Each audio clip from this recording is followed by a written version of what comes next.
winning the fourth round. But after that, he doesn't win. He doesn't win another one. Yeah. No, he was spent by the end of the fourth. Like I said, middle of the third, you can make an argument. Dropping.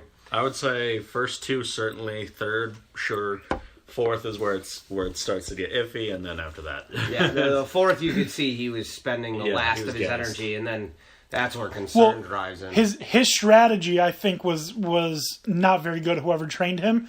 Because starting in round 5... Why wasn't he training with professional boxers? Like, I don't know, the Ireland's champion, who's a very good boxer. He's still training with his UFC trainers, and it's like, that's not going to give you the best advantage to do this fight. No, and round 5 is when it seemed like Conor was doing aggressive, not aggressive, aggressive, not aggressive. So like he started alternating, spending energy, not. And I think that's what really killed him. I think if he had come in with 30% less energy in the other rounds, he could have made it to 7-8 with a lot of energy. Mm-hmm. I think he just, keeping in line with the obvious porn reference, blew his wad in the first 4 rounds. Mm-hmm. Round 5, McGregor much less aggressive, missing punches wildly. It was way off at this point. That's when I think Floyd really got his number because Floyd realized that the way McGregor punches is about the exact method he connects, and it's got to be at a certain point. He can't get the power that he's known for when you're up in his face, and that's what Floyd realized and started getting really close to him, and then just hitting him with the body shots, hitting him with some real tight hooks, and McGregor wasn't getting the power. He was losing his power, and it was clear.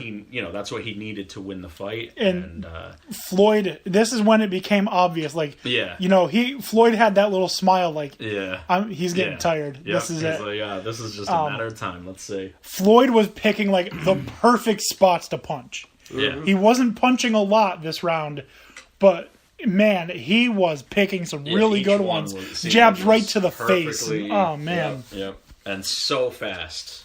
He looked miles ahead of McGregor's speed. Obviously, McGregor is the faster one, but when you're that tired, there goes your speed. Yeah, and then, obviously, Mayweather wins round 5. Round 6, McGregor comes out punching. Floyd Mayweather looked much faster as the fight went on. He was landing a lot of good punches at this point. This was the turning point of the fight. Round 6, when Floyd didn't miss a single punch, and McGregor missed almost all of them. He looked exhausted. Floyd looked fresh.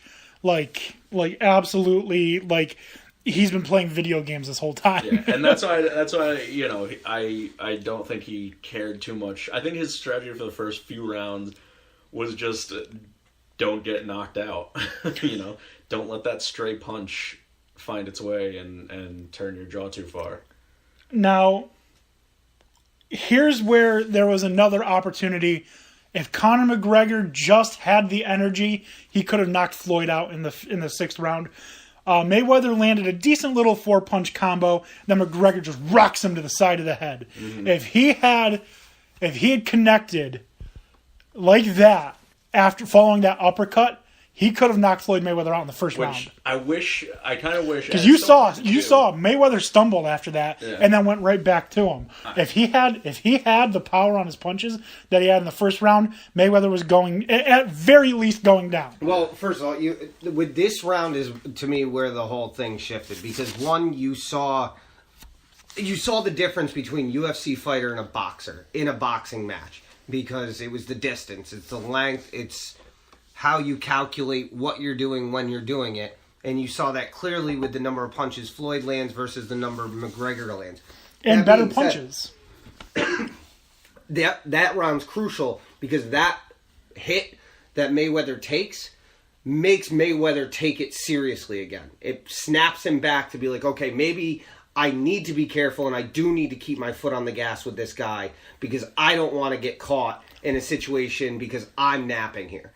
And it probably just honed him in that much more for those final 3 rounds to really step on it with it. Yeah. Oh, yeah. No, and I absolutely. think McGregor would have been a little more successful had he saved maybe not even 30%, but 15% of his energy and just kind of acted a little bit more like he was way more tired than he actually was. If he was faster, he had Mayweather moving back. If he were more energized, even that 15% like you're saying, he comes at him and he lands shots to the head, and catches him with a good counter, because that's what that first great uppercut was. It was a counter punch. So if you can just, if you can get Floyd to think he's a minute away from winning the fight and really come out offensively and counter punch and just play his game a little bit back at him, I think that would have been the key. But it's hard. It's obviously really hard to stay in a match for that long. Yeah, I mean, it's a lot easier for us to drudge it outside of the ropes too. We're not the one getting bunked. Yeah, I think street fights last like a minute or less. Yeah. I think I could take punches from Floyd Mayweather. I don't think they're that hard. I mean, Tyson, different story. Oh yeah, Tyson would wreck anybody with one hit. Floyd, I'm sure most of us could take a hit, but repeated hits to the head would certainly hurt. And I wouldn't want to take a haymaker from him. For that amount of time, I don't want to be dancing around the ring, having to absorb his shots for any length amount of time. He's not a power guy, but enough hits to the face. But again, he's technical and he's going to wear you down. I feel like from round 7 on is where you saw that. 6 on, I mean. What's that saying? Everyone's got a good plan until you get punched in the face. Yeah. Right. Not to mention, like, how many UFC fights would you see where the guys are actually like trying to save save energy. Yeah. Again, no. The point of you never want to sacrifice a round in UFC because there's only 3. You can easily do so in boxing, but you need the longevity in boxing, and I don't think that Mayweather would. And I also think maybe it could have been the rush time frame. This did seem like from when it was announced to when it happened was very quick, which I get. You have to keep the momentum going. I think it would have been cool if they could have negotiated fewer rounds. So that but the boxing association has saying that. That's the thing. Mayweather conceded the gloves, so they negotiated. Mm-hmm. Mayweather, he's like a boxing purist. He wants people to. What are you talking about? Mayweather's fought most of his career in 8-ounce gloves. The majority of his fights have been in 8-ounce gloves. Yes, because of his weight, of where it is. The ruling is only once you get past a certain weight, it has to be 10-ounce gloves. Nevada made an exception in this rule that even though they're fighting over that weight, it's 130 something. Over that weight, they were allowing them to use the 8-ounce gloves, even though the rules in Nevada's Boxing Association says that that's not the case. Oh. It has something to do with safety and size of people. I don't know the science and how they break it down, but that's the reason Nevada allowed it to happen. But Floyd would have preferred it because he's fought most of his fights in it, and Mayweather Conor does the 4-ounce gloves. Well, McGregor does the 4, so it's a more comfortable fit for him. Mm-hmm. But I feel like we were talking about what could Conor have done to really prepare better. I just thought a lot of what Mayweather does is training like Olympic style. Yeah, endurance. Get with an Olympic trainer. Yeah. And that would have helped him a lot. Throw 3 fresh boxers at him in over 12 rounds repeatedly. So he's tired and he's keep him on a treadmill when he's sleeping or something. Like the other thing your stamina up. The other thing that I would have done, and this is gonna be the last point before we get on because we only got 3 rounds left of this. The other thing that I would have done is try and push this off a few more months and gotten in a fight against an amateur. If I'm Conor McGregor, so that I can feel out. Hype, though. So right, I mean, right, but think about the hype. If he knocks out a right, but boxer. You don't want the hype to die if he gets knocked out. Yeah. Well, that's the thing. You can fix the fight. Just tell him, listen, don't knock me out, but here's what we're going to do. I want to do a full 12 rounds, unless I knock you out. He couldn't have brought someone in to his gym and done that. Yeah.